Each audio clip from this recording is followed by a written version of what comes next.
좋은 사람이 좋은 배우가 된다. 얼마나 기가 막힌 이야기입니까? 잠깐만, 내가 연기를 잘하고 싶어. 그러면 좋은 사람이 돼야 돼. 일단 좋은 사람은 뭐지? 고민이에요. 남들을 위해서 헌신하고 봉사하는 게 좋은 사람이구나. 그래서 결심을 합니다. 연기 실력 증진을 위해서, 훌륭한 배우가 되기 위해서 지금부터 아프리카로 자원봉사를 떠나겠어. 이게 레디 액션. 자, 레디 액션. 안녕하십니까, 이성식의 연기 수업의 이성식입니다.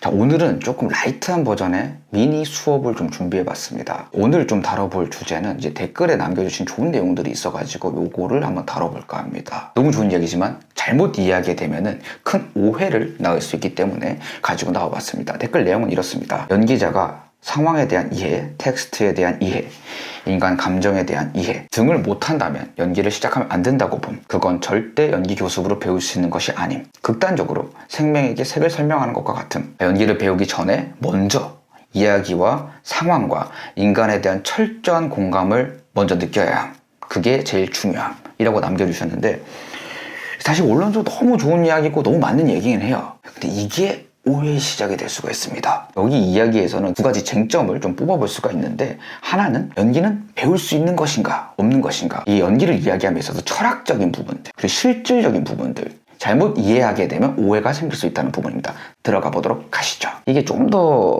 바로 들어가면 너무 좋겠지만 이 이해를 돕기 위해서 약간은 원론으로 좀 들어가야 됩니다. 잠깐 예술은 무엇인가 잠깐 다뤄봐야 되는데, 심플하게 이야기하자면 우리가 삶을 살아가다가 뭐 삶에서 느낀 부분들 혹은 좀 깨달은 부분들이 있을 거예요. 그걸 어떤 표현하고 누군가에게 전하고 싶다. 그때 우린 예술적 형태를 통해서 전하게 되는 거죠. 여기서 중요한 포인트가 나왔습니다. 바로 여기 예술적 형태에 대한 부분인 거죠. 이 형태라는 게 어떤 거냐면, 예를 들어 누군가는 글로써 뭔가 이걸 전하고 싶다, 내 이야기를. 누군가는 이제 음악으로서 전하고 싶다, 누군가는 무용으로서, 누군가는 연기로서, 뭐 이런 것들이 나눠지고, 이게 예술적 형태가 되는 부분입니다. 근데 이거를 어떤 형태로 전달하든 간에 중심에는 아까 얘기했던 인간의 어떤 삶에 대한 이해, 깨달음, 공감 뭐 이런 게 될 수가 있겠죠. 그것만 가지고는 1번 연기할 수 없어요. 그것만 가지고는 불가능하다는 거죠. 예를 들어서 막 어떤 인물에 대해서 내가 너무 잘 이해를 했어요. 근데 가서 연기를 할 수가 없어요. 왜? 우린 대본 숙지도 해야 되고, 카메라도 어디 있는지 알아야 되고, 메커니즘도 이해해야 되고, 감독님은 또 어떤 작업을 이해해야 될 부분이 상당히 생각보다 많아요. 단순하게 피아노로 예시를 든다면은, 내가 표현하고 싶은 막 음악적인 게 이만큼 있어요. 막 삶의 어떤 고뇌와 역경과 이것들을 막 음악적으로 표현하고 싶어. 근데 피아노가 없으면 할 수가 없어요. 그리고 피아노가 있다고 쳐보죠. 막 피아노 구했어. 됐어. 이제 해보자.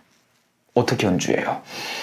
연주하는 방법을 배운 적이 없는데 여기에 도착하게 되기 때문에 그렇습니다. 그리고 아까 이야기했던 철학적인 부분과 좀 실질적인 부분, 요걸 좀 살짝 다뤄봐야 되는데, 철학적인 부분 이런 거예요. 연기계의 어떤 좋은 이야기들 있죠. 좋은 사람이 좋은 배우가 된다.